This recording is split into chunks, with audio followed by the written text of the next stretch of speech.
Fred. Hey, Brad. Um, what do you take away from a game that had that many different ups and downs? Uh, First, praise my Lord and Savior Jesus Christ. I think the ultimate thing is that we stuck with it. It was a lot of, like you said, it was like 5 different games in one tonight. We got off to a shaky start, and then our bench comes in and makes a lot of noise and brings us back, and then before you know it, we're up at half. We're going into the second half. We're winning. All of a sudden, they make their run. It gets a little crazy and nerve wracking at the end, but I think it just shows our kind of poise and our growth. I think earlier in the year we definitely would have folded in those situations, but we did a good job of defending uh, and executing when we needed to down the stretch. And tomorrow they're announcing all-star starters. As of the last returns, you were still in the lead in the East. What's your mentality going into that whole thing? Uh, I ain't gonna say I don't care, but you know what I mean. Like I don't put really too much focus on it. Like my ultimate thing is just trying to help my team win. It's definitely a blessing and an honor to be in that position because there's so many guys who are deserving to one be in the game, and then two is definitely enough guys who deserve to start. So to be able to have that recognition is an honor. I don't take it for granted. Just motivates me to continue to work on my craft for sure.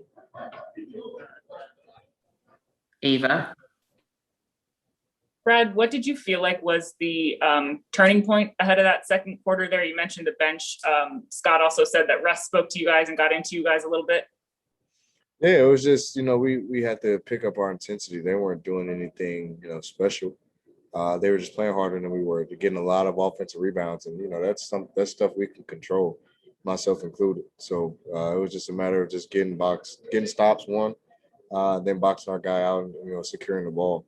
I think we did a really good job of that in the second quarter on through the rest of the game. I think the first quarter was absolutely terrible for us, but we definitely credit our bench and guys for being ready and helping us give us a fuse that we needed. And what's the emotion that you have when you see Davis have a night like he has tonight? Does it feel like relief? Are you excited for him? Is it just nice to see him kind of back? All of the above, because we know how he puts a lot of pressure on himself to be perfect every game and to make every shot. And, he's human just like me and everybody else. So, when he does have games like this, you just keep feeding him. You keep giving him the ball. You keep giving him the ball as much as we possibly can. And he's always going to shoot it. He's going to shoot it. If he's 0 for 50 and if he's 50 for 50, he's going to shoot. And that's what we want him to do. So he knows that it was a great game for him tonight. But even then, I think it was just other stuff in the game that he was doing that got him going. He was locked in defensively. He was getting rebounds. He's putting his body in plays. And, I think that definitely just carried over to offense. Chase.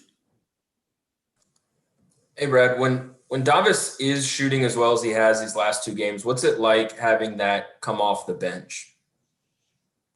It's a spark, it's one like we've seen tonight. We needed it, I think it's definitely, it creates a lot of opportunities for guys to drive, especially in the second group with Ayo and Russ out there. It gives them open lanes to be able to create because you can't help off Davis where you might as well sprint back on the other end and count it.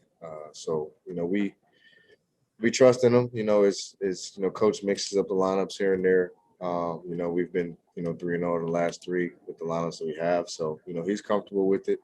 Like I said, whenever he's ready to go and giving us a lift, it's even better. And it seemed like you and Russ each found each other in rhythm for some, especially around the basket, some easy buckets. How's your chemistry with him in particular developing as you learn how to play with each other? It's grown. It's easier for me because I don't always need the ball in my hand. I'm able to read my guys and play off of them.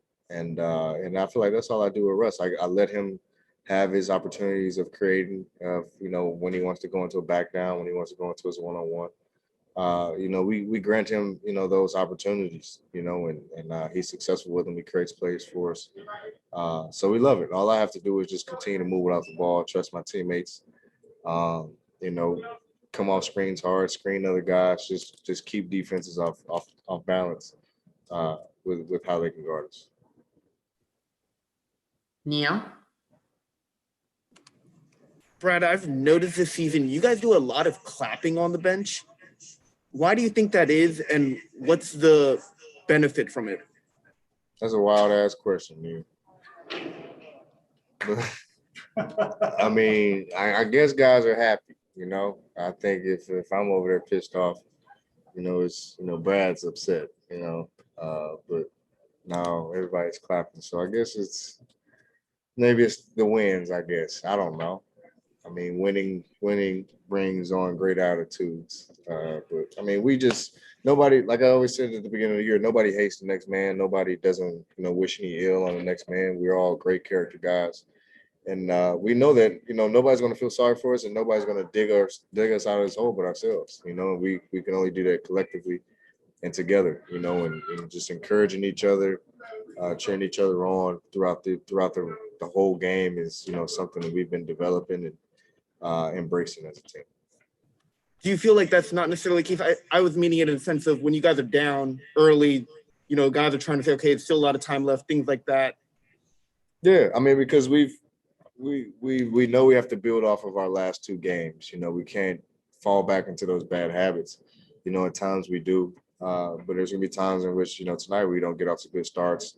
Our energy isn't there, and you're gonna need that energy, that spark from someone, because we damn sure don't have fans.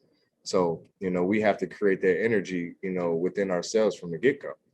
And so when we come out a little flat, the only thing we can do is rely on the man next to you to kind of give you some encouragement, to keep going. Guys tell me all the time I miss 2 shots, turn the ball over, whatever. Keep going, keep attacking. So that's always good and positive to hear.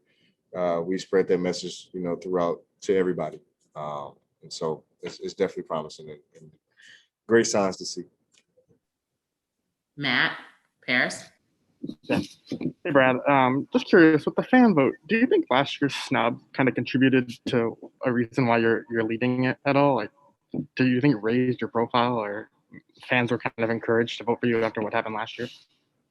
Yeah, I think it's a little bit of everything. I definitely think the snub has a little bit to do with it. I wouldn't say all the way to the point to where they made it point to where I had to start, but I think it was just gaining the recognition last year, and then it just carried over to this year. And me just constantly working on my game and playing the way I've been playing. But I never take all the credit. I always credit God, credit my teammates, and just continue to do what I do and continue to control what I can control.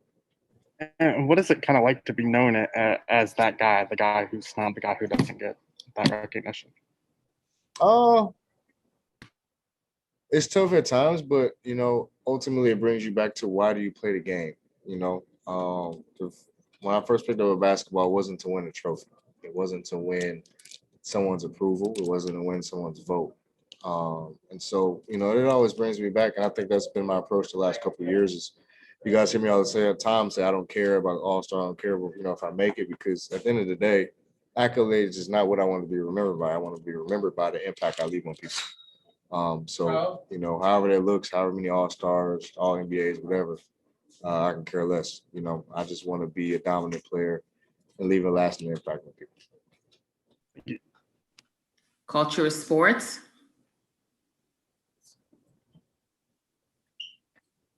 Puerto Rico? Uh-oh. Yep, that would be you. No?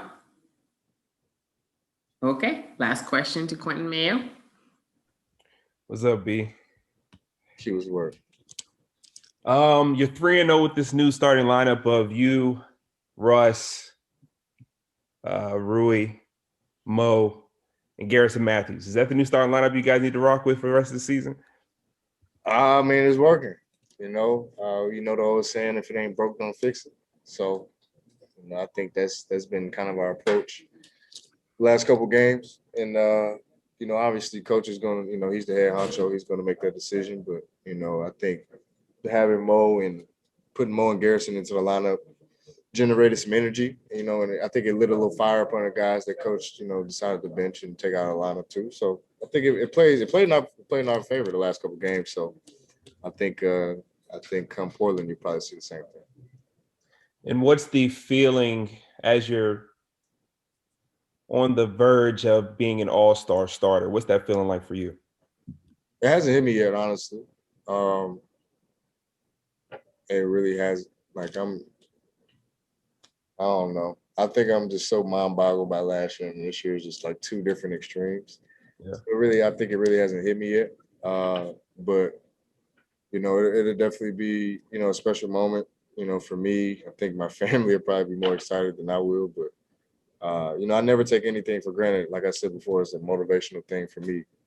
You know, to be recognized for that, then you know, there's so many other great guys who are in this position too, and so many other great guys who will be next to you who deserve to be where you are. You know, so that's just motivation to just continue to work at it, continue to be better. And real quick, how important was it for you guys to get on this streak right before this road trip? Huge, huge, huge, huge. For one, just winning at home.